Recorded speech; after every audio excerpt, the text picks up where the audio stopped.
আল্লাহু আকবার,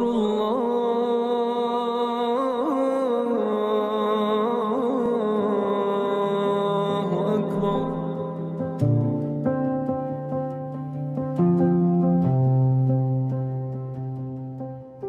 ইসলামের প্রধান ৫টি ধর্মীয় স্তম্ভের মধ্যে একটি হচ্ছে রোজা। অন্য ৪টি ফরজ ঈমান, নামাজ, জাকাত, হজ।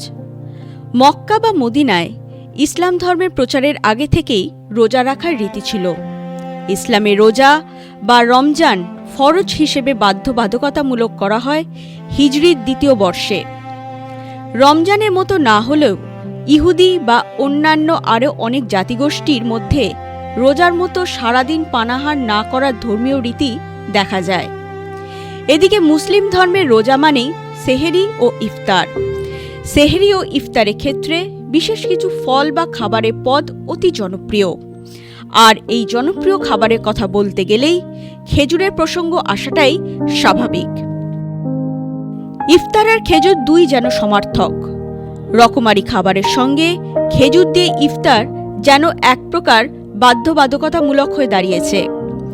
আর এর নেপথ্যে রয়েছে খেজুরের গুণাগুণ ও ধর্মীয় বিশ্বাস।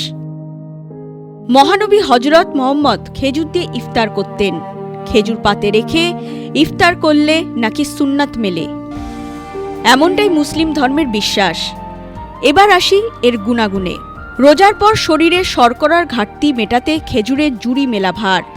খেজুরে প্রচুর পরিমাণে পটাশিয়াম ও ফাইবার থাকে, যা দীর্ঘ সময়ের পর খাবার গ্রহণ করলে হজম প্রক্রিয়া সচল রাখতে সহায়তা করে। খেজুর ও পানি শরীরে ইলেকট্রোলাইট ধরে রাখতে সাহায্য করে।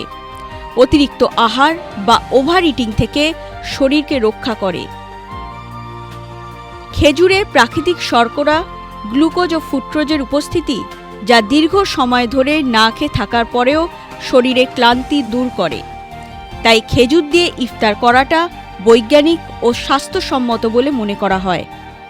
তবে আর্থিক অবস্থা সবার সচ্ছল নয়। বিশেষ করে রোজার দিনগুলিতে খেজুর সহ অন্যান্য ফলাদির দাম মধ্যবিত্ত ও নিম্ন মধ্যবিত্তের পকেটে দারুণ চাপ তৈরি করে। সমাজের এক শ্রেণী যেমন রকমারি ফল ও খাবার দিয়ে ইফতার করতে সক্ষম, অন্য আরেকটি শ্রেণীর কাছে ইফতারের পাতে খেজুর যেন এক দিবাস্বপ্ন।